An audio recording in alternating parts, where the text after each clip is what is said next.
Hello students, today we'll discuss about assembly of instrument sets for sterilization, how to assemble instrument sets for sterilization।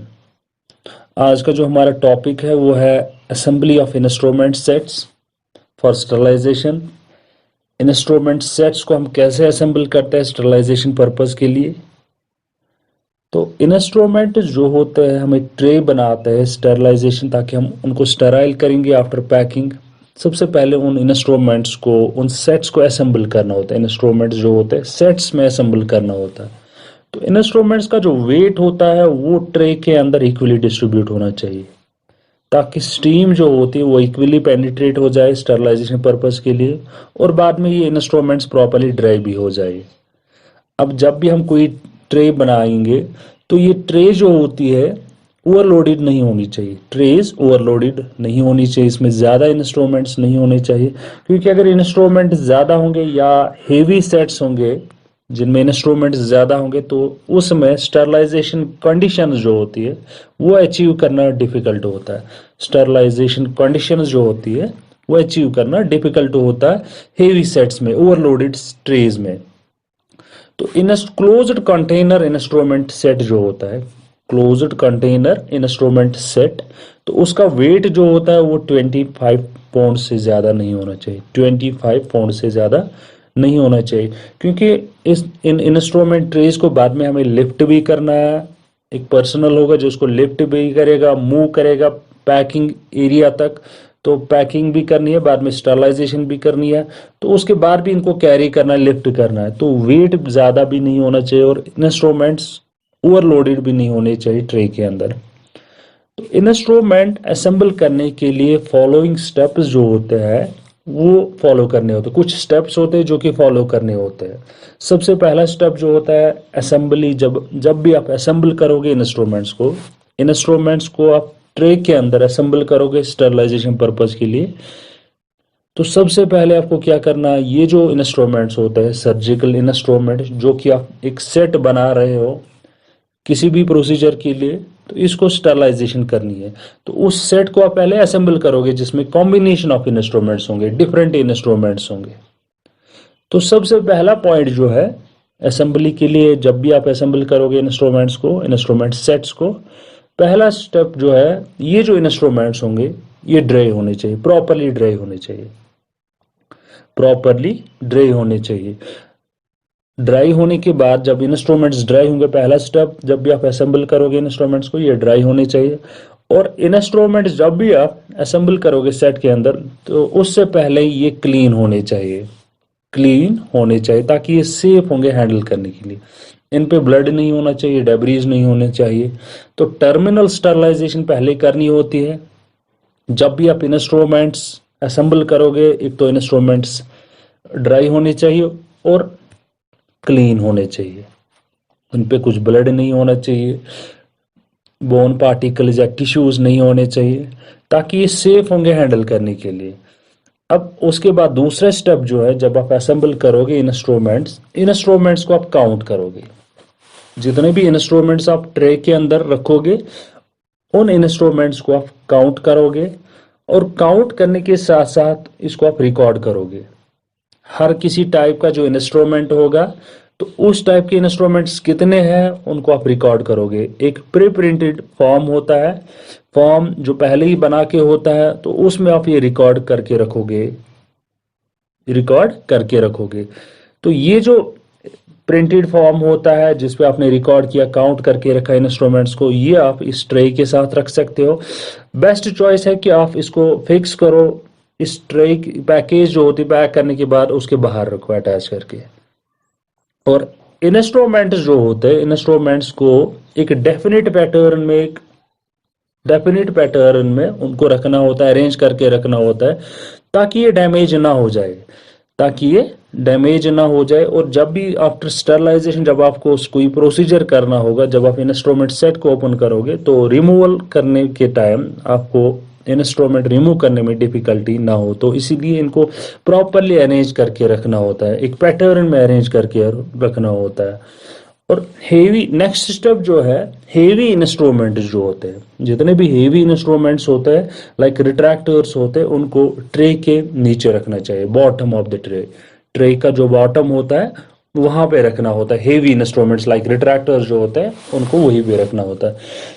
Next step जो है, जब भी आप instruments को assemble करोगे तो उसमें स्टेप्स मैंने बोले फॉलो करने हैं। तो नेक्स्ट स्टेप जो है, ओपन हिंज्ड या बॉक्स लॉक्स जो होता है, हिंज जो होते हैं, कुछ इंस्ट्रूमेंट्स की हिंज होते हैं, बॉक्स लॉक्स होते हैं, उनको ओपन करके रखना होता है। हिंज्ड इंस्ट्रूमेंट्स जितने भी होते हैं उनको ओपन करके रखना होता है, ताकि स्टीम जो होती है वो इन क्रीविसेस सीरिएशंस के बीच में जाएगी। अगर हम क्लोज करके रखेंगे तो बॉक्स लॉक्स के अंदर स्टीम नहीं जाएगी, तो वो एरिया स्टेराइल नहीं हो जाएगा। और रिंग हैंडल्ड इंस्ट्रूमेंट्स जो होते हैं, जिनमें फिंगर बोज होती है, रिंग्स होती है, रिंग लाइक स्ट्रक्चर होता है, रिंग हैंडल्ड इंस्ट्रूमेंट्स, उनको आप होल्डर्स में रखोगे या स्ट्रिंजर्स जिनको हम बोलते हैं उनमें रखोगे। और इनका जो जा होता है, ब्लेड्स होते हैं लाइक हेमोस्टेट्स आपके पास है, आर्टरी फोर्सेप्स, उनका जो जा होता है, कर्व्ड जा, वो एक ही डायरेक्शन में होना चाहिए। या क्लैंप्स के जो जाज होते हैं वो एक ही डायरेक्शन में होने चाहिए। और इनको आप असेंबल करोगे from smallest to largest. Like सबसे पहले स्मॉल आर्टरी फोर्सेप्स है तो उनको आप पहले रखोगे, उसके बाद मीडियम अगर होगा तो मीडियम आर्टरी फोर्सेप्स, फिर लार्ज। तो सो स्मॉल एक ही डायरेक्शन में रखना है। इनका जो जाज होते हैं, कर्व्ड जाज होते हैं, वो एक ही डायरेक्शन में होने चाहिए, पॉइंट करने चाहिए। और स्मॉलेस्ट से लेकर लार्जेस्ट तक आप इनको असेंबल करोगे, रखोगे। फॉर एग्जाम्पल आपके पास डिफरेंट इंस्ट्रूमेंट्स हैं, तो सबसे पहले आप रखोगे स्ट्रेट हीमोस्टेट्स। फॉर एग्जाम्पल आपको 6 हीमोस्टेट्स रखने हैं, तो 6 स्ट्रेट हीमोस्टेट्स हम रखेंगे, उसके बाद 6 कर्व्ड हीमोस्टेट्स रखेंगे। तो इनको प्रॉपरली हम असेंबल करके रखेंगे। लेकिन इनको एक साथ रखने के लिए हम रबर बैंड यूज नहीं करेंगे। रबर बैंड असेंबल करने के लिए हम रबर बैंड यूज नहीं करेंगे, क्योंकि जो सरफेस रबर बैंड के नीचे आ जाएगी तो वो प्रॉपरली स्टेराइल नहीं हो जाएगी, वो स्टेराइल नहीं हो जाएगी। अब नेक्स्ट स्टेप जो है, that is place sharp and delicate instrument on top of the other instruments. Sharp instruments जो होते हैं या डेलिकेट इंस्ट्रूमेंट्स जो होते हैं वो दूसरे इंस्ट्रूमेंट के ऊपर आप रखोगे, on the top of the instruments. Instrument जितने भी आप रखोगे असेंबल करके, उनके ऊपर रखोगे। क्योंकि अगर शार्प इंस्ट्रूमेंट्स दूसरे इंस्ट्रूमेंट्स के साथ आ जाएंगे, उनके जो ब्लेड्स होते हैं, कटिंग एजेस होते हैं, तो वो ब्लंट हो जाएंगे, उनकी शार्पनेस खत्म हो जाएगी। तो वो चीज प्रिवेंट करने के लिए इन शार्प इंस्ट्रूमेंट्स को हम on the top of the instruments के हम ऊपर रखते हैं, इंस्ट्रूमेंट के ऊपर हम रखते हैं। नेक्स्ट जो स्टेप है इंस्ट्रूमेंट्स को असेंबल करने के लिए, वो है कनकेव या कपड इंस्ट्रूमेंट जो होते हैं, cup like instrument, like bowl है आपके पास, किडनी ट्रे है, उनकी जो कपड सरफेस होती है वो नीचे की तरफ होनी चाहिए, वो नीचे की तरफ होनी चाहिए। कपड सरफेस जो होते हैं वो नीचे की तरफ होनी चाहिए, या कनकेव सरफेस जिसको हम कहते हैं वो नीचे की तरफ होनी चाहिए। क्योंकि उसमें जब भी आप स्टीम स्टरलाइजेशन करोगे तो उसमें वाटर जो होगा कंडेंस हो जाएगा, तो वो कलेक्ट हो सकता है, उसमें वाटर कलेक्ट हो सकता है, तो वो बाद में मॉइस्ट रह सकता है। ताकि ये जो वाटर होगा, स्टीम होगी, वो उसमें जमा ना हो जाए, ये प्रॉपरली ड्राई हो जाए। तो उनकी जो कपड सरफेस होती है वो नीचे की तरफ होनी चाहिए। नेक्स्ट स्टेप जो है, जितने भी कॉम्प्लेक्स इंस्ट्रूमेंट्स होते हैं जिनके डिफरेंट पार्ट्स होते हैं, तो उनको डिसअसेंबल करना होता है, डिटैचेबल पार्ट्स जो होते हैं उनको अलग अलग करना होता है। कुछ कॉम्प्लेक्स इंस्ट्रूमेंट्स होते हैं जिनके डिफरेंट पार्ट्स होते हैं, तो उन पार्ट्स को अलग अलग करना होता है, उन पार्ट्स को अलग अलग करना होता है ताकि वो प्रॉपरली स्टेराइल हो जाए। उसके बाद जो अलग अलग के मेटल्स होते हैं, लाइक ब्रास नाइव्स होते हैं या मेलेबल रिट्रैक्टर्स होते हैं, उनको अलग रखना चाहिए स्टेनलेस स्टील इंस्ट्रूमेंट से। सेपरेट डिसिमिलर मेटल्स जो होते हैं उनको अलग अलग रखना चाहिए। ब्रास आइटम्स जो होंगे उनको अलग रखना चाहिए, मेलेबल रिट्रैक्टर जो होंगे उनको अलग रखना चाहिए, स्टेनलेस स्टील इंस्ट्रूमेंट्स को अलग रखना चाहिए। तो सेपरेट डिसिमिलर मेटल्स। अब कुछ इंस्ट्रूमेंट्स होते हैं, नेक्स्ट स्टेप जो है, कुछ इंस्ट्रूमेंट्स होते हैं जो कि जिनमें ल्यूमिन होता है, लाइक सक्शन टिप होता है। तो वो कैसे होने चाहिए, वो टिल्टेड होने चाहिए ताकि उनके अंदर जो होता है वाटर कंडेंस पूलिंग ना हो जाए, वाटर जमा ना हो जाए।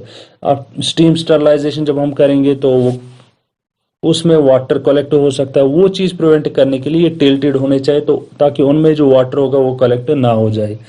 और इक्वली डिस्ट्रीब्यूट करना होता है, वेट जो होता है इंस्ट्रूमेंट्स का जो वेट होता है वो इक्वली डिस्ट्रीब्यूट करना होता है ट्रेज के अंदर। एक ही साइड से हम हेवी इंस्ट्रूमेंट्स नहीं रखेंगे, तो इक्वली डिस्ट्रीब्यूट करना होता है। अब जब आप इंस्ट्रूमेंट्स को प्रॉपरली असेंबल करोगे, उसके बाद क्या करना होता है, एक केमिकल इंडिकेटर या बायोलॉजिकल इंडिकेटर जिसको हम कहते हैं केमिकल टेप भी या केमिकल इंडिकेटर टैब भी कहते हैं, तो वो हम रैपर जो होता है रैपर के बाहर लगाते हैं। जब आप रैप करोगे अब इंस्ट्रूमेंट्स को, ट्रे को रैप करोगे, रैप किस चीज से हम करते हैं, वून टेक्सटाइल रैपर जो होता है, वून क्लोथ जो होता है उससे आप करोगे, रैप करोगे। डबल रैपिंग हम करते हैं। तो डबल रैपिंग जब भी आप रैपिंग करोगे तो उसमें क्या करना होता है, उसमें आप ये रैपर जो होता है उसको आप देखोगे, जिससे आप इसको पैक करोगे उसको देखना होता है उसमें कहीं पे होल्स मत है, कट्स मत है, तो उस चीज को चेंज, उस रैपर को चेंज करना होता है। रैप करने के बाद उस रैपर के ऊपर हम लगाते हैं एक केमिकल इंडिकेटर। केमिकल इंडिकेटर से हमें पता चलता है कि स्टरलाइजेशन के जो पैरामीटर्स होते हैं, स्टरलाइजेशन के जो पैरामीटर्स है वो अचीव हुए हैं या नहीं हुए हैं। और इंस्ट्रूमेंट सेट जो हमने अभी असेंबल किया, पैक किया, उसको अकॉर्डिंगली हम लेबल करते हैं। लेबल फॉर एग्जांपल कौन सा सेट है, बेसिक सेट है, मेजर सेट है, माइनर सेट है, और डेट ऑफ स्टरलाइजेशन, कब स्टराइल किया हमने, तो वो चीज़ हम मेंशन करके रखते हैं, लेबल करके रखते हैं सेट के ऊपर। So this is about assembly of instruments. Instruments को हम कैसे असेंबल करते हैं। तो उसके बाद नेक्स्ट जो आता है, next topic, that is packing of instruments, फिर स्टरलाइजेशन जो कि हमने ऑलरेडी डिस्कस किया है। तो असेंबली ऑफ इंस्ट्रूमेंट्स मीन्स कैसे हम इंस्ट्रूमेंट्स को असेंबल करते हैं स्टरलाइजेशन पर्पज के लिए। इंस्ट्रूमेंट्स ओवरलोडेड नहीं होने चाहिए, वेट ज़्यादा नहीं होना चाहिए, वेट जो होगा वो इक्वली डिस्ट्रीब्यूट होना चाहिए ट्रे के अंदर। तो सबसे पहले कुछ पॉइंट्स फॉलो करने होते हैं जब भी हम इंस्ट्रूमेंट्स को असेंबल करेंगे। पहला स्टेप है कि इंस्ट्रूमेंट्स ड्राई होने चाहिए और क्लीन होने चाहिए, ड्राई होने चाहिए और क्लीन होने चाहिए। और जब भी आप इंस्ट्रूमेंट्स को ट्रे के अंदर असेंबल करोगे, रखोगे, तो इंस्ट्रूमेंट्स को काउंट करना होता है और एक रिकॉर्ड फॉर्म जो होता है, प्रिंटेड फॉर्म होता है, उस पर मेंशन करके रखना होता है।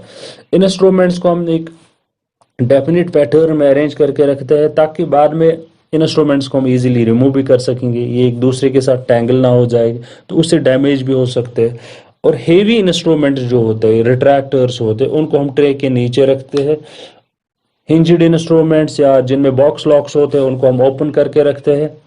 रिंग हैंडल्ड इंस्ट्रूमेंट जो होते हैं उनको हम एक साइड से रखते हैं, रिंग्स एक साइड से, और उनके जो कर्व्ड जाज होते हैं लाइक हेमोस्टेट्स या क्लैंप्स हमारे पास होते हैं, वो एक ही डायरेक्शन में पॉइंट होने चाहिए, एक ही डायरेक्शन में होने चाहिए। जिसमें हम जब भी हम असेंबल करेंगे इन इंस्ट्रूमेंट्स को, तो सबसे पहले स्मॉलेस्ट, फिर मीडियम, फिर लार्ज, और इसमें हम पहले या तो कर्व्ड रखेंगे या स्ट्रेट रखेंगे, अकॉर्डिंगली फिर कर्व्ड रखेंगे। और इन इंस्ट्रूमेंट्स को असेंबल करने के लिए हम सेट जो अलग अलग रखते हैं हम, तो इनमें हम क्या करते हैं, रबर बैंड यूज़ नहीं करते, क्योंकि रबर बैंड के नीचे जो सरफेस आ जाएगी इंस्ट्रूमेंट्स की, वो स्टेराइल नहीं हो जाएगी। शार्प इंस्ट्रूमेंट जो होता है या डेलिकेट इंस्ट्रूमेंट जो होते हैं उनको हम दूसरे इंस्ट्रूमेंट्स के ऊपर रखते हैं। इंस्ट्रूमेंट जितने भी हम असेंबल करेंगे उनको ऊपर हम रखते हैं ताकि ये इंस्ट्रूमेंट्स डैमेज ना हो जाए, इनके ब्लेड्स या कटिंग एजेस जो होते हैं या डेलिकेट टिप्स जो होते हैं वो डैमेज हो सकते हैं, क्योंकि वो अगर दूसरे इंस्ट्रूमेंट्स के साथ टच करेंगे तो उनकी शार्पनेस या जो डेलिकेट टिप्स होते हैं वो डैमेज हो सकते हैं। नेक्स्ट कपड इंस्ट्रूमेंट्स या कनकेव सरफेस जो होती है इंस्ट्रूमेंट्स की, तो उनको हम नीचे की तरफ फेस करके रखते हैं। और जितने भी कॉम्प्लेक्स इंस्ट्रूमेंट्स होते हैं उनके जो डिटैचेबल पार्ट्स होते हैं उनको हम अलग अलग करके रखते हैं, डिसअसेंबल करके रखते हैं। और डिसिमिलर मेटल जो होते हैं उनको हम सेपरेट रखते हैं, लाइक ब्रॉस नाइफ्स होते हैं, मेलेबल रिटेक्टर्स होते हैं, उनको हम स्टेनलेस स्टील इंस्ट्रूमेंट से अलग रखते हैं। या अगर पॉसिबल होगा तो उनके लिए एक सेपरेट ट्रे बनानी होती है, या बीच में एक एब्जॉर्बेंट मटेरियल जो जिससे ये सेपरेट दूसरे इंस्ट्रूमेंट से हो जाएंगे, तो बीच में एक कुछ मटेरियल, एब्जॉर्बेंट मटेरियल ऐसा रखना चाहिए जिससे हम इनको सेपरेट कर सकते हैं दूसरे इंस्ट्रूमेंट से। अब इंस्ट्रूमेंट जिनमें ल्यूमिन होता है लाइक सक्शन टिप्स, उनको हॉरिजेंटल पोजीशन में रखना चाहिए या टिल्टेड रहने चाहिए ताकि एयर जो होगा, ये वाटर जो होगा तो वो उनमें जमा ना हो जाए। और जब भी आप ट्रे बनाओगे, असेंबल करोगे, एक सेट बनाओगे तो उसमें वेट जो होता है वो इक्वली डिस्ट्रीब्यूट होना चाहिए, इक्वली डिस्ट्रीब्यूट होना चाहिए। उसके बाद जब आप इंस्ट्रूमेंट्स को असेंबल करोगे, इसको हम रैप करते हैं। सबसे पहले रैपर जो होता है जिसे आप इसको कवर करोगे उसको चेक करना होता है, उसमें होल्स मत है, कहीं पे कट मत है, और डबल रैपिंग करनी होती है। जब रैपिंग करोगे, रैपिंग करने के बाद हम एक केमिकल इंडिकेटर लगाते हैं उसके ऊपर, या केमिकल टैब जिसको हम कहते हैं, इंडिकेटर टैब जिसको हम कहते हैं, वो हम लगाते हैं उसके ऊपर, जिससे हमें पता चलता है कि स्टरलाइजेशन के जो पैरामीटर्स होते हैं, नेसेसरी पैरामीटर्स होते हैं, वो अचीव हुए हैं या नहीं हुए हैं।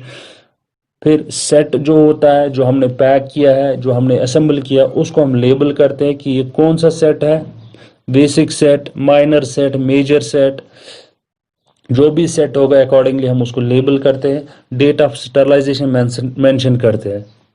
So this was about assembly of instruments in brief.